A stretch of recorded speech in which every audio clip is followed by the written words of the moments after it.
Дотоод хэргийн их сургууль, Монголын хуульчдын холбоо, Монголын өмгөөлөгчдийн холбоо хамтран эргэцүүн процесст хиймэл оюуныг ашиглахад хүний эрхийг хангах сэдвт эрдэм шинжилгээний хурлыг амжилттай зохион байгууллаа. Энэхүү хурлаар технологийн өсрөнгүй хөгжил буюу хиймэл оюуныг хууль зүйн салбарт нэвтрүүлэхэд тулгарч буй эргэцүүн сорилтууд хүний эрхийг хамгаалах боломжит шийдлүүдийг салбарын эрдэмтэн судлаачид тал бүрээс нь хэлэлцлээ. Бид өнөөдөр хиймэл оюуны аль хэзээний хэрэглээд эхэлсэн тийм. Жишээ нь Монгол улсын баталсан хуулиудад хүний эрхийн зөрчил гаргаж болзошгүй эрсдэлтэй хичнээн хууль байна гэдэг дээрээ бол бид ингээд аль хэзээний эдийн парламент дээр ингээд оруулаад суйрлуулад ашиглаад эхэлсэн байгаа шүү. Тэгээ үр дүн гарцсан тодорхой тооны хуулиуд бол хүний эрхийг зөрчиж магадгүй ийм хэм хэмжээтэй зохицуулттай байна гэж.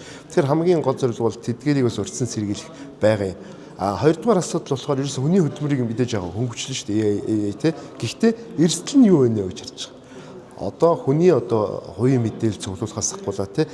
Бол хит өргөн big data дотор ажилладаг учраас тухайн хүний өгсөн энэ мэдээллүүдийг цензургүйгээр гаргаж ирэх. Эргээд хариуцлага хүлээхгүй. Ягаад тэгэхээр тэр black box хүн биш учраас тэнд хариуцлага систем байхгүй. Тэгэхээр түүнийг хэрэгэлсэн хүн дээр хариуцлагын асуудал те хэрэгжилж байгаа энэ нөхцөлийн процессын хяналтын асуудлыг өнөөдөр шийдэх гээд тэр дотроо зөвлөмж гаргаж байгаа юм байна. Энэ зөвлөмж бол маш олон талыг хамарсан учраас биелэл маш үр дүнтэй энэ хиймэл оюун ухааны хэрэглэлийг бол нэвтрүүлэх боломжтой байна л гэсэн ийм өнцөг харагдаж байна те.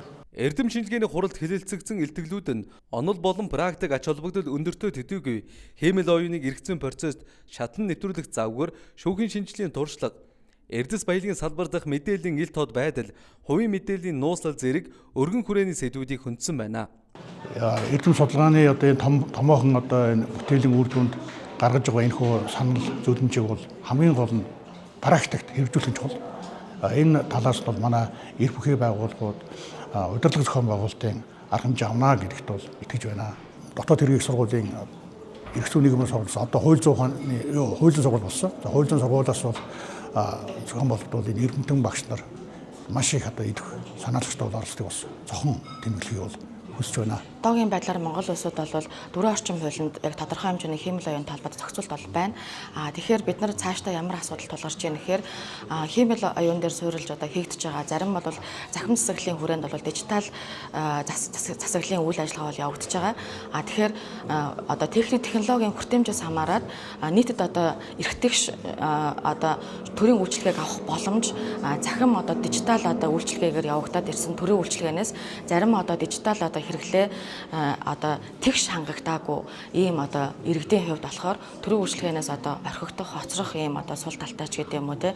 Тэгэхээр бид бүгд бол энэ чиглэлийн хууль эрх зүйн орчныг босронгуй болгох иргэдийн төрийн үйлчилгээг тэгш хүртэх ийм боломжийг бий болгох эрх зүйн орчныг бүрдүүлэх ийм бол шаардлага байгаа. Тэгэхээр ингээд хүний эрхийн зөрчил болон үндсэн эрхийн зөрчлүүд ялгарлан гадуурхалт мэдээлэл технологийн хүртээмж болон дижитал захим төхөөрөмжийн хүрэлцээтэй байдлаас шалтгаалаад тухайлбал төрийн үйлчилгээ авах хүртээмжийн асуудал үүсч болзошгүй. Мөн бол яах вэ гэхээр тодорхой хэмжээний зарим үйлчилгээнүүд захим дээр шилжихээр тухайлбал захиргааны шийдвэр гаргах ажиллагаа өөрөө захимаар гараад ирэхээр шийдвэр гаргах ажиллагаа өөрөө нотлох нөхцөлөдлөх судлан тогтоосон байх.